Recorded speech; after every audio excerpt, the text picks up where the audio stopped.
Hey guys, what's up? I'm Erin and welcome back to the channel. Social Security announced a 2.5% cost of living adjustment for 2025. But with the rising costs of groceries and housing and healthcare, will it be enough? There are strategies that you can use to maximize your Social Security benefits and increase your retirement income. Each year, Social Security adjusts benefits in order to account for inflation. And the idea here is that we get to preserve a retiree's purchasing power over time.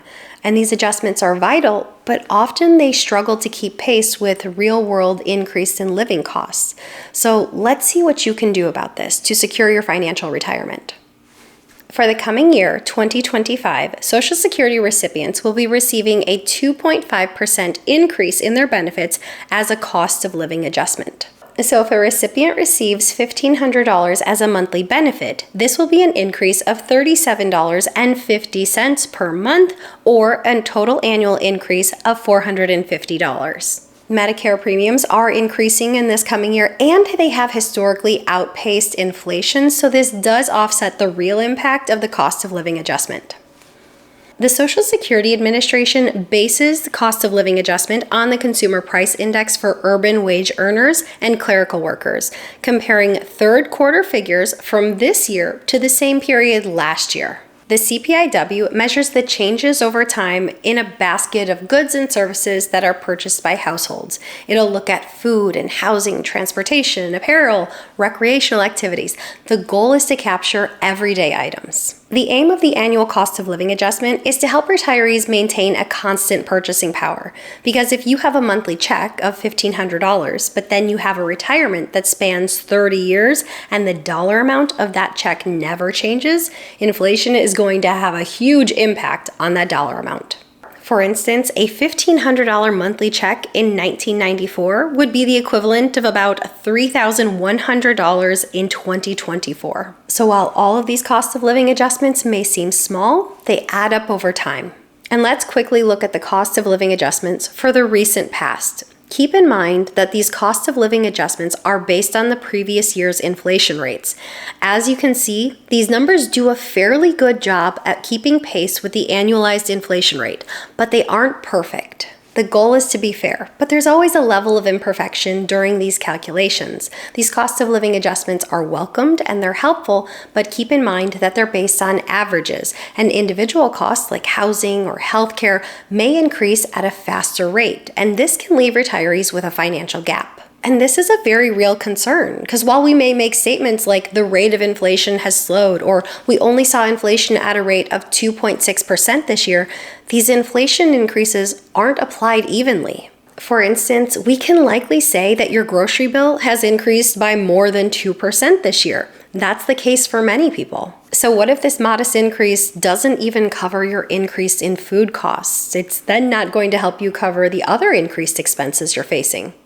And this is where the power of waiting comes into play. The earliest age you can claim Social Security is age 62, but claiming at the age of 62 results in you claiming a reduced benefit, a benefit that is 70% of what it would otherwise be at your full retirement age.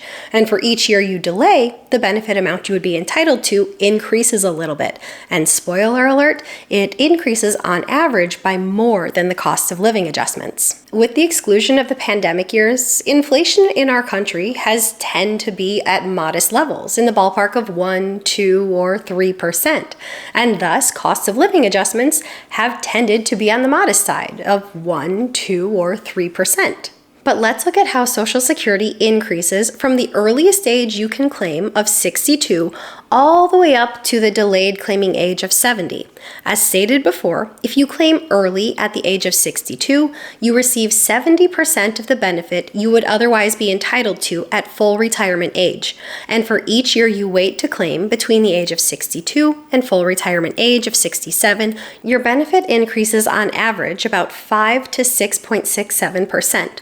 Once you reach full retirement age, for each year you delay claiming from 67 to 70, your benefit amount increases by a flat 8% per year.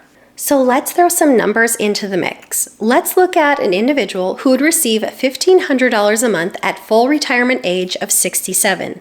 So this individual, if they claim early at the age of 62, they would receive $1,050 a month. And if they delayed claiming all the way up to the age of 70, they would receive a monthly benefit of $1,860 per month.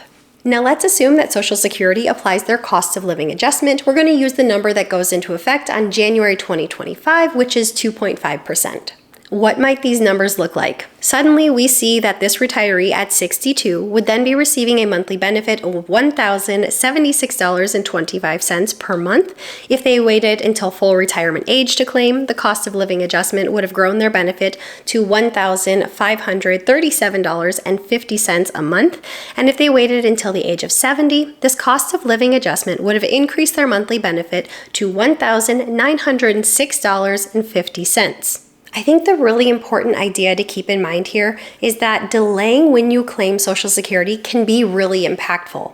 Not only does it allow you to increase the monthly benefit you receive through delayed retirement credits, or DRCs as the cool kids call them, but it allows each subsequent year's increase in cost of living adjustment to be more impactful, because the cost of living adjustment is based on the percentage of the monthly benefit you're already receiving. If the benefit you are receiving is higher, you're going to receive a higher dollar amount when this percentage is applied. For those who are going into retirement on a lean budget, it's important to know the impact of working an additional year or working an additional couple of years and how impactful that can be on your income in retirement. And let's say we have a household who, instead of deciding to retire at 62, delays retirement until full retirement age of 67.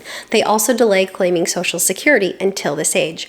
During those 5 years, let's say they earn the median household income of $80,000, and during this 5 years, they save 15% of their income, or $1,000 a month. By investing $1,000 per month at a 7% rate of return over 5 years, this household could grow their nest egg by $75,000 while increasing their Social Security benefits by 30%. So consider the numbers from the example we already gave. If this is a dual income earning household, each household member might then receive Social Security benefits of $1,500 a month. By waiting until full retirement age, they increase the household income from Social Security to $36,000 a year, and they have an additional $75,000 cushion in investable assets to draw on in retirement.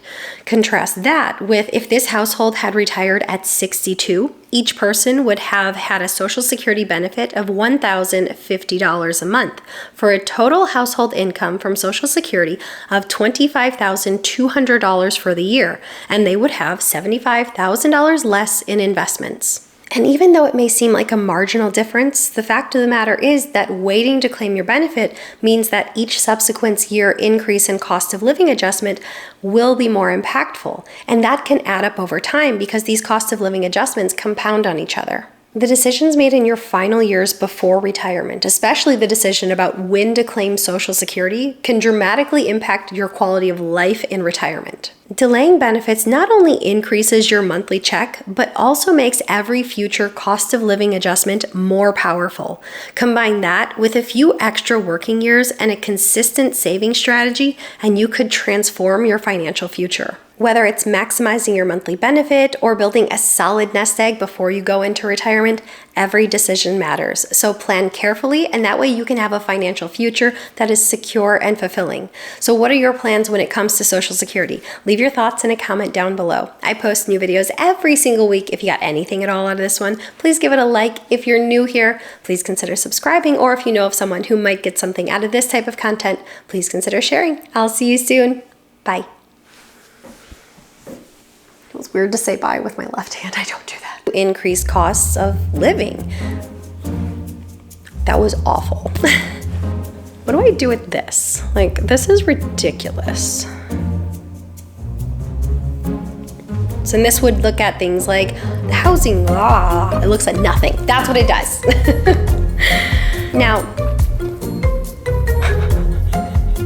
usually there's lipstick on my teeth.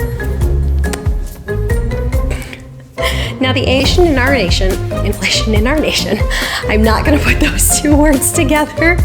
That does not work at all. I think I'm broken. I'm so sorry. I don't know why I do this, but I'm just stuck. Bear with me. I'm sorry.